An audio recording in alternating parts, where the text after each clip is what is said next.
Hello everyone, today I will be talking about the palm oil industry in Malaysia and a recent policy that affecting in globally. So, Malaysia is the second largest exporter palm oil in the world. This industry plays a major role in our economy. It contributing significantly to our growth and domestic product, creating hundreds of thousands of jobs, especially in rural areas, and generating strong foreign exchange earnings. In fact, in 2024 alone, palm oils already export brought in more than 100 billion in revenue. So, palm oil is used in many sectors such as cosmetic, food processing, and even in the biofuels. So, Malaysia palm oil is exported to over 150 countries with a major markets including China, India, and the United States. However, in April 2024, the United States announced that new tariff on imported agricultural products, including palm oils and its derivatives. Starting April 2025, Malaysian palm oil products exported to the US will face a 24% tariff. This affects items like oleochemicals, which are used in personal care and cleaning products, as well as palm-based food ingredients used in snacks and dairy substitutes. This move as a major concern for Malaysia exporter. The US is a key market for high-value palm oil products, and the new tariff could reduce our price competitiveness, lower export earnings, and disrupt supply chains. The US has three main reasons for this policy. First, to protect their domestic soybean oil industry from a lower cost palm oil. Second, due environmental concern, palm oil production is often linked to the deforestation and emissions, even though Malaysia has introduced sustainability certification like MSPO. And third, to address trade imbalance. In March 2025 alone, the US imported around $183 million worth of palm oil, but only they exported around $40 million, that leading to a large deficit. This policy reflects a border protectionist approach under the Buy American initiative. So, this is about the palm oil, and that's all for me for this topic. Thank you. Hi everyone, today I'll be talking about the challenges and opportunities in Malaysia's palm oil industry using the Pastel framework. Alright, politically, the US has imposed tariffs on Malaysian palm oil, citing labor abuse and environmental harm.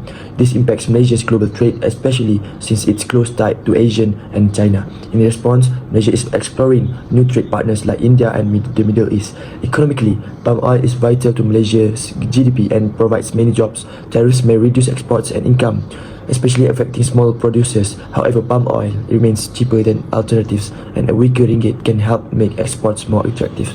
Socially, there are growing concerns about forced labor, displacement, and indigenous communities. To regain trust, certifications like RSPO and MSPO are being adopted. Even though compliance is costly, locally, thousands of rural workers depend on this industry. Technologically, the sector is advancing with drones, satellite monitoring, and automation. These tools improve efficiency, reduce labor dependency, and meet global demands for transparency and sustainability.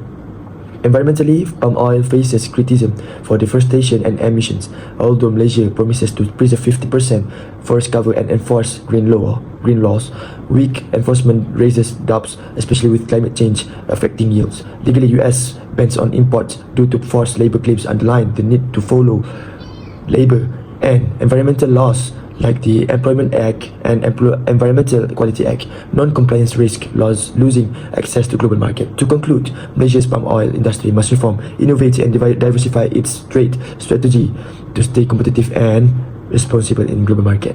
Thank you. Hi everyone, my name is DAMIA NOORHISHAM. So today I'm going to talk about my part, which is SWOT analysis of Malaysian palm oil industry after the United States start putting tariffs on it. Palm oil is very important to Malaysia. It helps our economy and supports many jobs. But now, with global issues and trade chains, we need to look at what is helping the industry, what problem it has, what chance we have, and what dangers are coming. So the first one is strength. Malaysia is the second biggest exporter of palm oil in the world. We have a strong system and good experience in producing palm oil. The government and groups like MPOB support the industry with research and money. We also sell palm oil in many countries like India, China, and Pakistan, not just the US. The second one is weakness. Palm oil has a bad image in some countries because of things like deforestation and harming animals. The industry also uses many foreign workers, and some reports say that they are treated unfairly. most of the palm oil is sold in crude form, which earns less money. It's hard for us to enter markets that want eco-friendly and certified products. The third one is opportunities. Even with the tariffs, there are chances to grow. We can explore the markets like Africa, South Asia, and the Middle East. Malaysia can also show the world we produce palm oil in a clean and green way using MSPO certification. We can make better products like biodiesel, cosmetic, and use new technology like drones and automation to work faster and better. And the fourth one is trades. There are still some big risks. The US may increase tariff and other countries might follow. The trade rules are getting stricter, especially about the environment and workers' rights. Palm oil price go up and down a lot, and more people are choosing other oils like sunflower or canola, which they think are healthier. So, even though the palm oil industry face some problems, we also have chance to improve if we act smart. Malaysia can keep this industry strong in the future. Thank you. Good morning everyone. Today, let's briefly analyze how US tariffs are affecting Malaysia palm oil industry using quarter 5 process model. First, the rate of new entrants entering the palm oil market is tough due to high capital needs and regulations. With the US tariff, it is even harder for new players to compete with established giants like Sundarbi and FTV. Second, bargaining power of suppliers. The market is impacted by foreign suppliers of fertilizers and machinery. With fluctuating global price, large companies can negotiate better deals, giving them more control over the supply chain. Third, bargaining power of buyers. Buyers, especially in food and cosmetics, have strong leverage. US tariff push buyers to demand discounts or switch to alternative from Indonesia, while sustainability concerns also influence purchasing decision. Next, trade of substitutes. Palm oil face competition from oils like soybean and sunflower, which are gaining popularity due to health and environmental concerns. Tariff make palm oil more expensive, pushing buyers toward these substitutes. Moving on to the industry rivalry, intense competition within Malaysia combined with increased pressure from Indonesia and Papua New Guinea producers is exacerbated by the tariff, making it harder for Malaysian companies to compete globally. To stay competitive, Malaysia needs to innovate, target new markets like China and India, and emphasize sustainability to attract global buyers. That's all from me. Assalamualaikum and hi. Today I briefly explain the impact of the new US tariff on Malaysia palm oil and how our industry can respond. So, the US has imposed a 25% tariff on Malaysia palm oil product, making them far more expensive in the American market.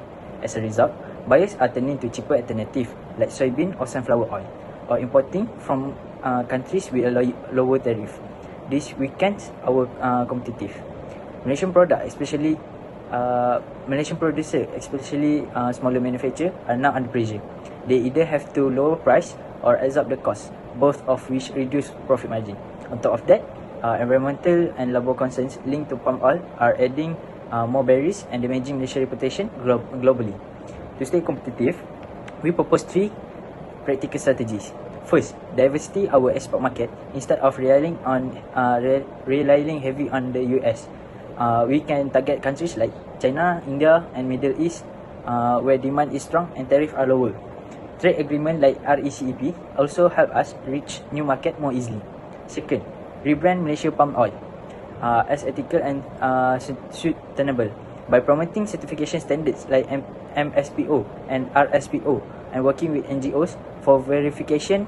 We can win back global trust and appeal to eco-conscious consumer.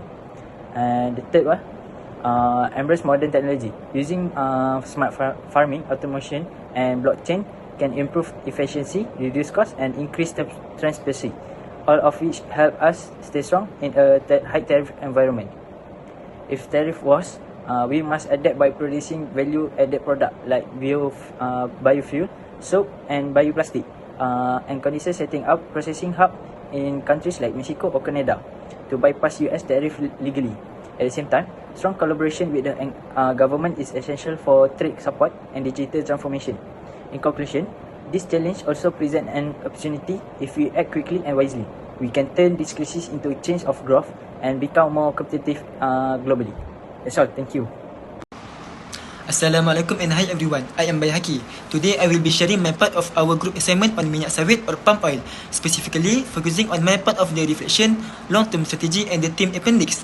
Throughout this assignment, I have learned a lot, not just about the palm oil industry, but also about the teamwork and strategy formulation. Collaborating with my group members challenged me to think critically and manage time wisely. During this study, really show me how global trade can impact Malaysia's economy, especially when it comes to palm oil industry.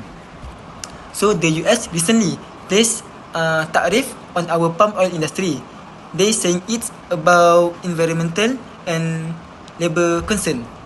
Even though the US is not our biggest buyer, but other countries might follow their example, and that's a big worry.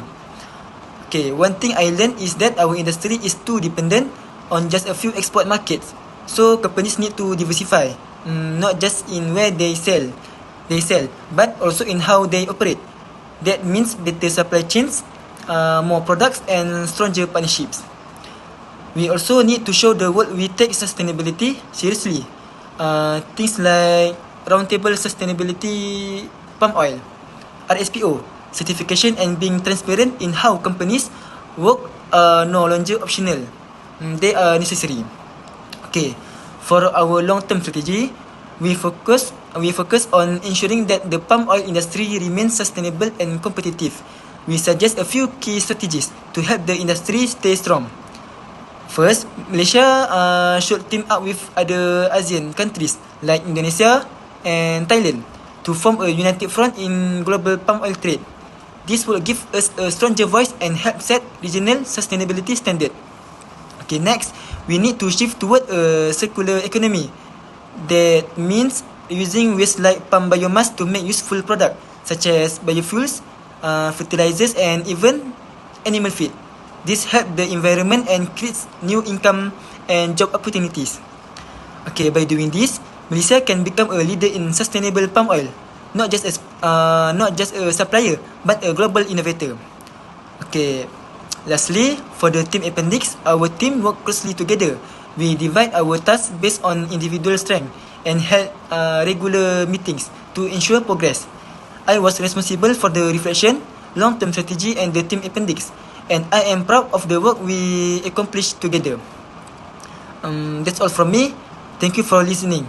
I hope this gives you a clear understanding of our work and how we approach strategic planning in the context of Malaysia palm oil industry. Thank you.